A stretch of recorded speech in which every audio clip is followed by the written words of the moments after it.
La vie,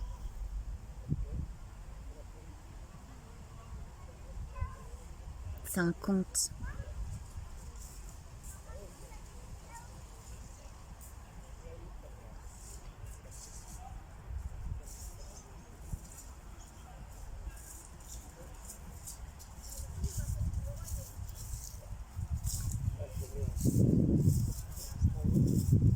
Quand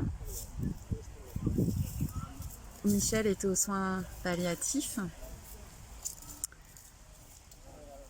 il y avait plein de personnes que je rencontrais dans mon quotidien qui étaient comme des personnages.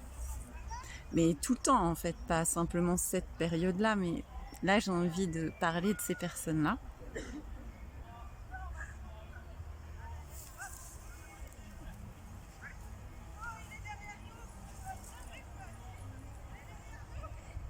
Il y avait une femme que je croisais tout le temps,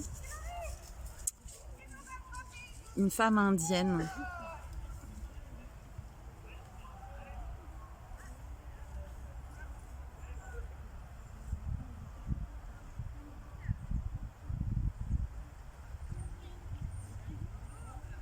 Elle me faisait penser à une sage.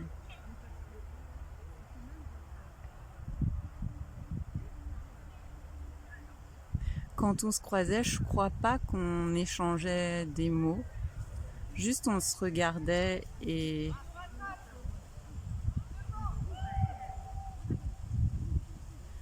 il y avait cette reconnaissance dans le regard, en reflet.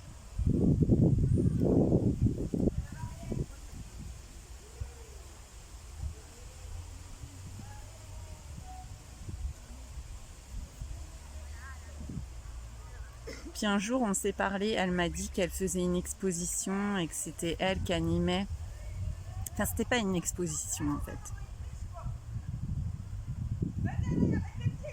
Elle animait une visite dans un musée, je crois que c'était le musée Guimet, mais je suis pas du tout sûre.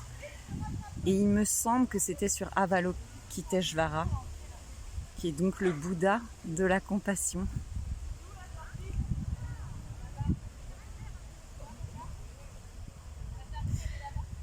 Et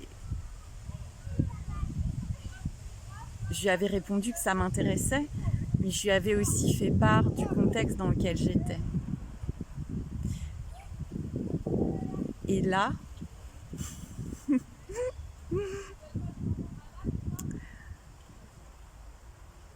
elle m'a répondu très calmement, mais on s'en fout de vous.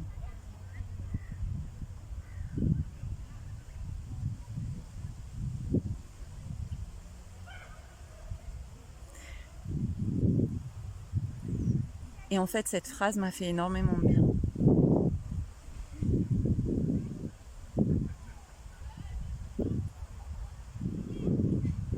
Je crois que si n'importe qui d'autre m'avait dit ça, ça m'aurait peut-être achevé. Sachant qu'il n'y a personne pour être achevé, mais quand même, quoi.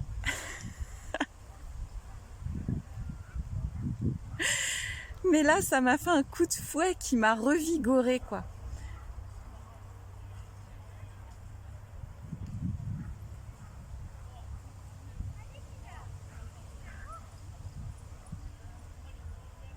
Et l'amour, c'est ça aussi. C'est cette sagesse-là. L'amour, il est impitoyable. Comme dans Dallas. Dallas, ton univers impitoyable.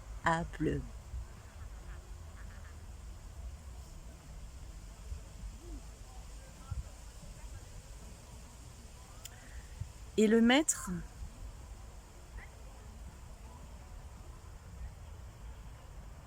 l'archétype du maître, il peut apparaître comme ça, très tranchant, dans cette justesse-là,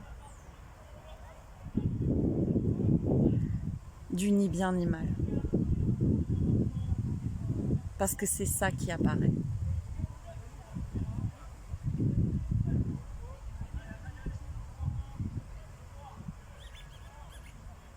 Et que ça n'est pas personnel.